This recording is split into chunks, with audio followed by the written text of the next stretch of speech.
Part 1. When Mom had left the room, Jake asked Birdie if he would like some banana. Birdie said, "Yes, please," and Jake picked a slice out of his yogurt and made him take it with his big clumsy fingers. Jake ate a few spoonfuls of yogurt and thought about all that Birdie had told him. Eventually, he asked, "How come you're so old? When you've lived as long as I have, you get old," said Birdie. "But I don't feel old. I feel just like I did when I was young." But when was that?" asked Jake. "Oh, back in the time of King Arthur," said the crow. "You've heard of him, right?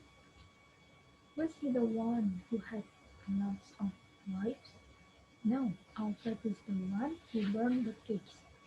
"Oh yes, I know. He fought the Vikings." "That's right. I'm glad we still teach a bit of history. I helped Alfred when he broke his ring in the marshes. I wanted to give it back to him, and as a reward, he told his magician to make me live forever. He could do that for birds, but not for other beings like humans." "That's really cool," said Jim. "Yes, I've helped lots of fun. I knew lots of kings, including Henry the Eighth, who was the one with the wings. He often stayed up. He often stayed down the road from here in Hampton Court Parish."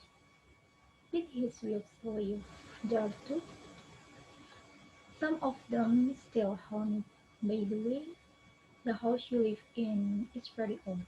All the wing over there used to belong to the parish. And your garden wall was the boundary.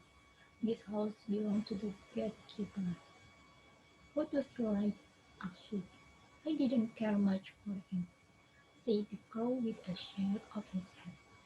"Once you fire an arrow at me, you thought crows were unlucky when the exact opposite is true." "What happened to the arrow?" asked she. "Well, it bounced off me and got all bent because of the spell that Alfred magician put on me. It used up one of my livestock, which was pity, and the gatekeeper went running off to the parish, raving that a witch had taken over a crow wedding." "What did they say?" "They told him of good and proper. Do you know that one of the king crows, they said, is portrayed by a royal one seen at the tier in the park." "Is that so? That's way cool to be a king crow," said Jake. "Well, see, now you learn something that you can't tell your kids." "I will," said Jake.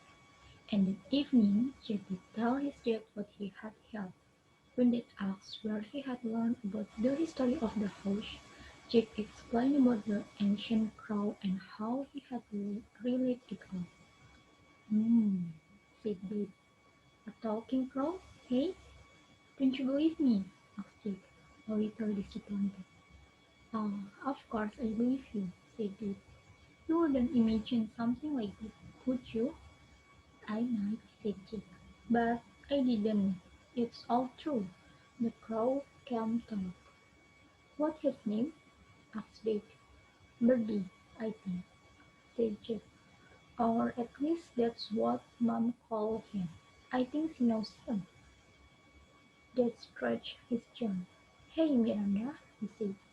"You haven't told me about the talking crow." "The talking what?" said Mom. "The talking crow." "Oh yes, Jake's little game. I was going to tell you, but I haven't got around to it. He seems to have made friends with a bird from the garden." "How sweet," said Dad. And Jake was not quite sure if Dad believed him or not about Birdie being able to talk. And that was Birdie History, the second in our new series about birds. It was written for StoryNory.com by Bertie and read by me, Richard Cole. Part 2. Note: Public art have three common types. They are pop art, realism, and surrealism. Public art is becoming more and more popular.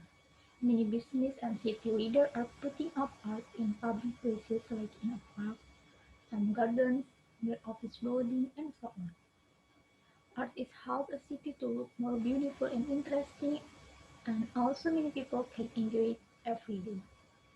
Having art in public places is make all people enjoy. Example of public art: a silver spoon and the red chalice. This art is made from aluminum, and this one is good example of pop art. One of the students said that the art is great and unusual. This is simple and easy to understand. That's why many people like pop art. But Mark, the another student, said that public art on public place is to be something important, beautiful, and mean something. Isn't just isn't just spawn with cherries. The meaning of pop art is popular thing that people see in everyday life. But public art have a many purposes. Number one, public art is to add more beauty in public places and make everyone can enjoy it. Purpose of art number two is illustrate idea or concept to show some kind of meaning. And the last purpose is public art is to send message of art to people that see it.